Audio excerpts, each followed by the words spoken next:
Hello and welcome to the Bigger Than Us podcast. Today I'd like to welcome Kimberly Britton to the show. Kimberly, how are you doing today? I am well, Raj. How are I'm you? doing fantastic. Thank you for asking. Kimberly, I like to start the show off with something interesting about my guest. So, why don't you share with the audience something that most people wouldn't know about you? Well, I think that one of the things that most people don't know about me is that while I am the head of an energy innovation center, my perspective and my background comes from a long career in nonprofit leadership. And so that really helps inform our perspective and what we do as sort of that go between, that convener of stakeholders and that honest broker, if you will. So it helps, and it's a little non-traditional background for the role that I fill now, but it has been immensely helpful. So, you mentioned the EPIcenter. Can you give the audience a brief introduction to what the EPIcenter is? Sure. In our very name is the nature of what we do. Epicenter, the E, the P, and the I stands for energy, partnerships, and innovation. And we were created in 2015 out of a collaboration among CPS Energy, which, for anyone who doesn't know, is the largest vertically integrated, municipally owned utility in the US. And they had a vision to move the needle in terms of energy innovation and energy thought leadership. So, Epicenter was born with the help of their what they call their new energy economy partners. In this case, it included what was Silver Spring Networks. It's now Itron. Landis and Gear. Both of those are kind of smart grid, smart meter companies, and then OCI Solar, a Korean company that's made its U.S. headquarters right here in San Antonio. Our utility likes to do projects that will enhance the economic development in San Antonio, but that can have really important global impact. And so, hence, Epicenter was born. So that was 4 years ago. I came on board in March 2016 as employee number one and a CEO. And it's been a really terrific 3.5 years since of building an organization from scratch. And we've made a lot of progress in that So, just to time. dig a little deeper with the CPS Energy, can you explain some of the concept around Yeah. vertically integrated? Well, they have both electric and gas. They have the full continuum of production, generation, if you will, in the utility speak, and then transmission. So they do it all. It is a regulated market as opposed to, if anyone knows about the utility or the electricity market in Texas, they're both deregulated and regulated markets. In this case, because it's government owned, it's owned by the citizens of San Antonio. They have a lot of advantages in that space, but there's no competition in this region because they are regulated. Other markets, like where I came from originally in North Texas, that's deregulated and there is competition. In other words, you can choose your electric retailer and change if you like, sort of like we do with cell phones. But it's different here in San Antonio. So, but the other side of that is that they have regulators who look at them and tell them approve, their rates and how they're structured You and know, I so think it's forth. something really interesting you kind of said there in the middle. Government owned by the citizens, and I think very often tend to forget that the government is essentially Yes. owned by the citizens. So I appreciate you sharing that and sharing the information regarding CPS. You also mentioned new Yes. energy economy. Can you expand on that a little bit? Absolutely. The really great thing about both the current leadership at CPS Energy and the leadership of the last few years, even prior to the current CEO, the former CEO, and others, had a real vision for making sure that the work they do positively impacts their customers, the citizens of San Antonio, and in fact, our entire region. So, they really took a very thoughtful approach as they would enter into these vendor contracts around renewables. largely solar. Also, all that goes into that, the solar trackers, the equipment, the panels, and then also as they implemented the rollout of the smart meters, and then how they track that, all of the nodes and the mesh network on which those meters sit.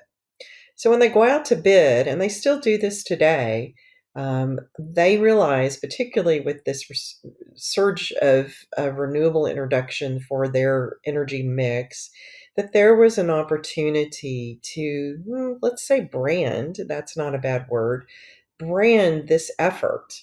And so they called it the new energy economy.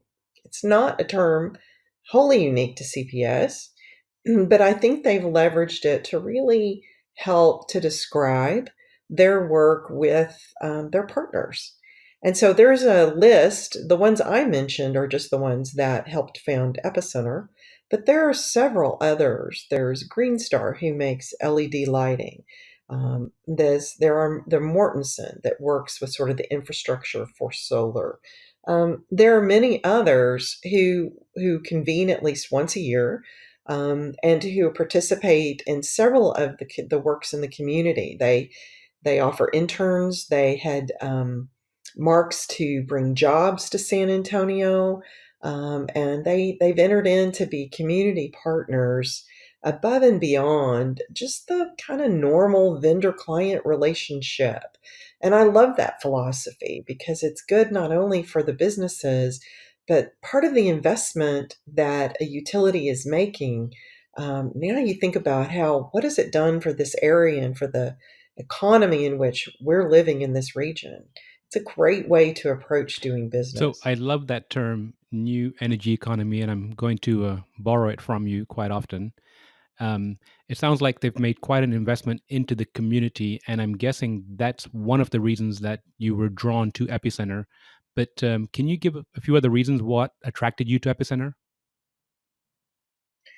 Well, it was so unique. I mentioned that I have a long career in the nonprofit world. I did do a stint or two on the for-profit side. One, my dad and my mother are both entrepreneurs, so I helped my dad start a business several years ago that he's still doing at 86 years old today.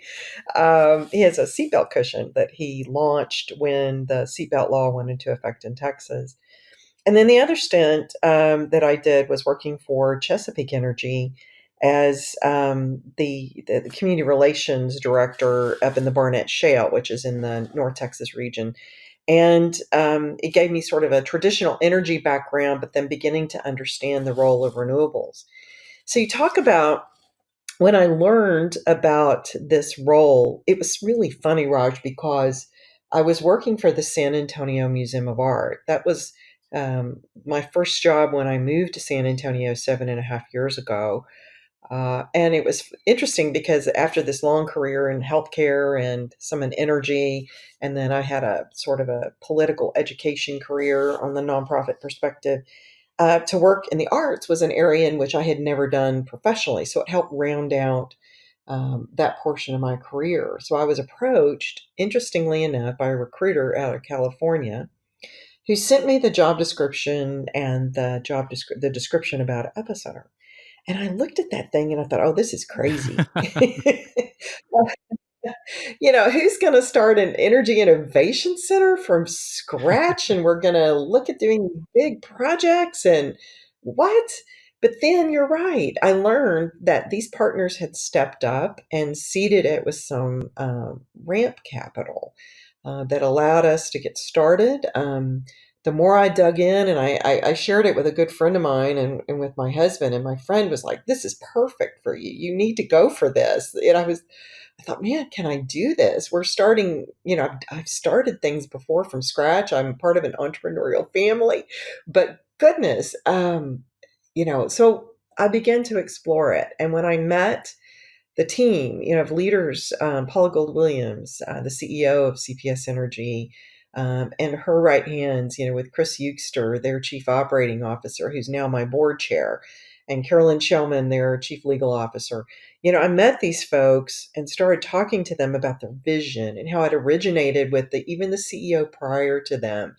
I saw a lot of really sound leadership, a lot of sound planning, and yet this was a wide open field. I could shape this organization into something really great. And so, boy, it just whetted my entrepreneurial appetite. I was so excited to have this, and then they had these other 3 board members who joined. We have a each one of those other founders has a seat on the board as well. And then we were fortunate enough to keep, our CEO, who is now our CEO of the San Antonio Economic Development Foundation, Jenna Saucedo Herrera, and she stayed on the board after she left CPS. And wow, what a formidable group of leaders that set the stage for me. But they were so wise when they said, we want our CEO to put her stamp on it and have a chance to really shape this thing. But they did charge me with a vision to have a think tank that would focus on energy thought leaders and convening and really moving the needle and having important conversations around energy. They wanted us to have an energy incubator and Hmm. accelerator that would also have a fabrication That's interesting. laboratory. Uh, yeah, it really is because I had a real vision. Chris is an MIT trained engineer, Dr. Euster, if you will. And they really do have an understanding of what it takes for a startup to get up and running and move forward. So that, and then they wanted me to have these conferences and summits, these convenings. And darned if in our short 3.5 years since I started, we are fully operational with every one of That's those pretty things. amazing. So 3.5 years in, you have a profit and a nonprofit background. Sometimes there's this confusion between profit and nonprofit. If you were to give, like, what are a few Yeah. takeaways you can perhaps share that people can take from one set of thinking organization to another set and vice versa? Well, it is really true. People do have misconceptions about the difference between a nonprofit and I think really a better name is not for profit, and a for profit. The truth is that not for profits drive for revenue in a similar fashion as a for profit. The difference comes down to, who benefits, right? So, in a for profit, theoretically, if it's privately held, it's the owners and maybe the employees if they have Hmm. profit sharing. Um, and then with a not for profit, however, those returns are to be reinvested in the mission of the organization. And honestly, we're both run like businesses, or should be, with maybe a little different heart and perspective. Although I'm seeing among the for profit world, there is this shift to B Corps, Yes, I've heard of benefit those. corporations. Yes, and I think too, customers are demanding a little more from for profit companies saying, we want you to have a positive impact on the community or on the world. And so I think they're thinking about it more. Not to say that they're still not trying to cater to shareholders or stakeholders, but in our case, we're focused on our mission of energy innovation and energy thought leadership. Got you. So, you mentioned some of the reasons why you thought the position at EPI would be attractive. What I like to perhaps investigate a little further is, what drives you? What's the why behind, you're so passionate about what you're doing right now? Yeah, thank you. I am very passionate about this. Hopefully that comes through. The reason for me is that I see our future. And I have always had my mind and my heart. I like the fact that the United States has been a force in the energy Hmm. world, and the fact that the geopolitical nature of energy has never been lost on me, and the importance of not being, and forgive the pun, over a Hmm. barrel when it comes to our energy supplies. So, having worked for an oil and gas company up in the Barnett, we were doing natural gas primarily, well, exclusively, actually, right in the Barnett. Being there, it showed me how being independent and not having to import as many other countries must um, is really critical to our safety and security as a nation, and also for the future of how we live and breathe and think about how we produce and use energy. So to have an opportunity to focus on that future, both in terms of having critical conversations and driving thought and bringing, our audience is not industry, although we love to talk and work with industry. But our audience is this broader business sector leader, and really what we call a savvy Hmm. citizen who's very engaged around the energy sector. And we want those folks understanding and making good decisions based on information about their energy use. So, yes, all of this is important both for our security and also for our future and for our environment. Those things all together really drive my passion. And, there are days when pressures come, either financial or Of course. political, uh, that we need to be better prepared for. We're starting to talk a lot about supply Hmm. chain uh, and how that impacts our energy sector, both in fossil and in the renewable space, and frankly, and in the Right. utility space. So these things are, really, really critical. So yeah, so that fuels my passion when I think about the future and where are we going to be in 20, 30, 40, 50 years. Really interesting. You mentioned where we are from a security standpoint today, and obviously the takeaway that I really heard there is we can breathe better, right? And I mean, ultimately, we all want a better Yeah. environment where we can be healthy. So totally agree with you. Earlier, Yeah. sorry, I'm sorry. And I was just going to say, and you breathe better in terms both physically and also mentally, absolutely, right? Because the pressure that comes either absolutely. way. Now, earlier you mentioned portfolio companies. Are there any interesting companies in the portfolio of EPI that you'd like to share right now? Yeah, and we call it epicenter. I never abbreviate Okay, it. But I definitely know what you're talking about. We have one that I'd love to share. The two that started with us from the beginning, and I'll talk about both of those initially. One is, wait, let me back up.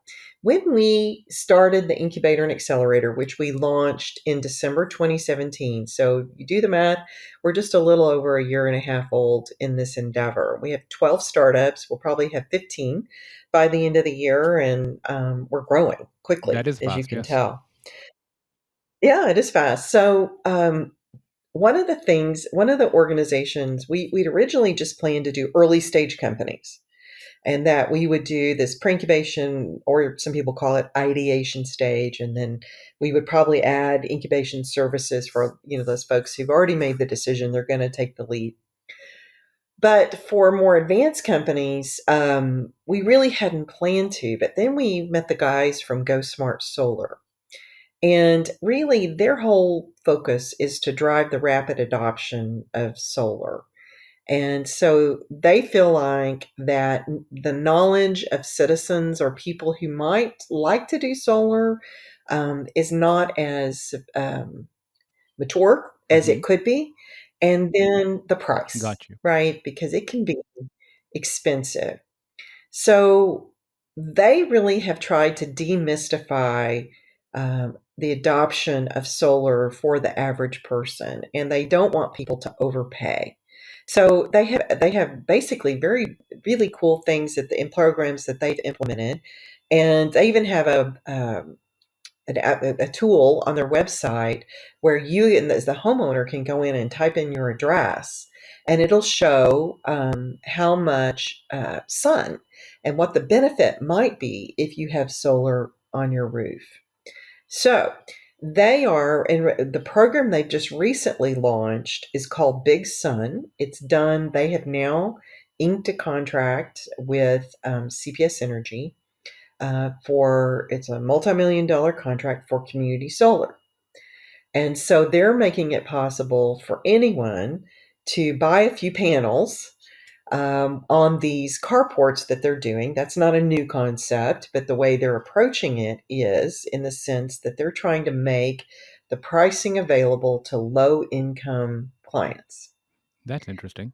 Isn't that great? Because they That really that want to make solar that that ubiquitous for everyone. that really is, and not to interrupt, but just, Yeah. how are they getting that education piece out to the low income, areas? Well, the really great thing is that working with a partner like CPS Energy, like they've their customer now, CPS, in addition to the folks who'll do solar, is that they have a lot of reach. And they do these consumer fairs where they're able to um, bring in a group of people to share. They can go into the community and community centers, or they have routine information sessions where they can roll this out and talk about it. Certainly, they have all the tools on the CPS Energy website. You can search for Big Sun and go find out more about it. But it's just such for the San Antonians and the people in this region where CPS serves, it's very, very exciting because it doesn't even have to go on your roof. And so they're toying with, they're putting these carports in. This is the other piece that makes it kind of exciting, is if you're a real estate owner, you own a commercial building, Mhm. and you would like to participate in this, you can put the carport structure on your parking lot. You can charge more, for the parking in that lot. Let's say your employees park there regularly under contract parking. And then you can also benefit and have the structure where Go Smart Solar is installing these solar panels. So anyway, that's one of our folks. They're one of the more advanced stages. They're in what we call acceleration. If you talk to one incubator, you've talked to one incubator, right? Mhm, of course. Everyone views things differently, but for The us, our milestones are all different. yes, and so for us, acceleration is this more advanced stage where they're beginning to scale. They've got revenue and customers, and Go Smart Solar fits in that category, and they're based here in San Antonio. What a lot of people don't know is that the, one of the reasons why our incubator has grown so quickly is because we do focus specifically only on energy. Now, it can touch it, it could be the water energy nexus, it can be fossil, it can be renewables, whatever. But the other aspect is that word has gotten out because of our focus and our relationships with the utility sector. We're serving clients from North Carolina, Boston, New York, Toronto, in the Chicago area, Austin, Houston. It's getting really interesting, and we not everyone wants to do virtual incubation, but we Mhm. have found a way to perfect it and utilize it for the benefit of our clients. So that's Has anyone brought up the word franchise yet? not that word, but stay tuned. Stay tuned. You may Absolutely. see Um, Epicenter soon. are there any other incubators around the US that are like yours? Oh, that's interesting. Sure. There's a network called Incubate Energy, and Epicenter is a member. I think there's probably about 25 members across the U.S. There's one in New York City. There's a big one in Boston. There's one in Los Angeles. There is one in Detroit. I mean, so we're scattered all over. The truth is, there's only two in Texas. And so when you come to the southern US and the southern region, we are fewer and further between. So the network is a great group of people who can collaborate. We share best practices. Sometimes we even share clients. And I should give a shout out at this point to our dear friends in Austin, the Austin Technology Incubator.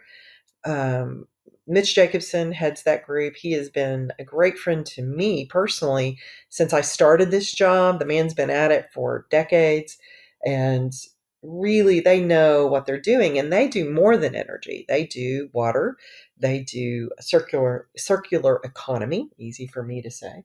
And I think they do agriculture as well. So there's some really great partners for us to work with. But I will tell you the thing that makes Epicenter unique is not that our incubator is so dissimilar to anyone else. Granted, 25 is not very many for this a country as large as ours. Right. But we don't only do incubation and acceleration, right? We also have a think tank, and we support our services with fabrication services for our startups. And then something that's brand new are our advisory services. And I can share more about that in a moment. Please. That it makes us unique in the sense that other incubators and accelerators, well, they just don't do some of these other things. And yes, there are other think tanks and there are other incubators, but as far as I've seen, no one's approaching their work exactly like Epicenter. Hmm. So, we kind of laughed about franchise earlier. There was a co-working space here in Dallas that essentially was speaking about franchising their playbook. So maybe a conversation that my for-profit had, I guess, down the road for additional streams of revenue for the epicenter. Yeah. You know who's done that similarly? They just don't, they're not focused on one industry, is Capital Factory. You know, Yes, they're out of absolutely. Boston. Yeah, and they definitely are franchising. I think for us, what we'll probably do is put a footprint in another city, and kind of feel our way through this a bit. And we love it because, I mean, Capital Factory, I will tell you, is also becoming a partner. We're very collaborative at Epicenter, and we love, because we can't do everything. I have a staff of 8. We contract with some other folks who help us with things, but we love being lean and nimble and able to move quickly. It's one of it's our secret sauce, if you will. That's your nonprofit background too coming into play. Yeah, I think so. I think so. Maximum utilization of resources. I call it the law of maximum use. You've got to exhaust it before you expand. Well, I love that. I love that. Well, Kimberly, I want to be respectful of your time. So I have one last question for you. Yeah, If there's a one piece of advice you could share with our audience, what would it be? I think it is to be thoughtful and strategic about your direction. Don't be sucked into lanes too quickly, or really that are outside your parameters. You have to know who you are in terms as an organization and as a person, frankly, as well. And Hmm. stay in your lane, whatever that lane is, and do it with all of your might and dig deep. Some things we have said no to because we know that that's not an area where we would excel, but we explore everything. Got you. So stay in your lane. I like that. I like that. Before we go, and you mentioned your dad's business, so I'd be remiss if I don't offer you the opportunity to give your dad's business a plug. Ah, he would love that. It's called Belt Ease, BELT-EZE. He markets, he's mostly B2B, but he has, as I said, the seatbelt cushion. It's not the lambskin thing you see on seatbelts. It's covered in a lovely washable ultra suede, high quality fabric with a great Lexan clip. It's kind of flat and it goes on your seatbelt and it can make it more comfortable to wear. It's actually great for people with pacemakers or women who are recovering from mastectomies. Oh But wow. or somebody just frankly hates wearing their seatbelt. And so anyway, he markets them to high-end car dealerships. And his website is belt-eze.com. So thank you for that. No, of course, Kimberly. And, from originating from an entrepreneur to now helping entrepreneurs as CEO for Epicenter, I really appreciate your time today. And I hope you've had a good time, as good of a time as I have. I have. And again, sincerely appreciate your time and look forward to catching up with you soon. Thank you. We appreciate it. Thank you. Have a wonderful day, Kimberly. You too. Bye bye.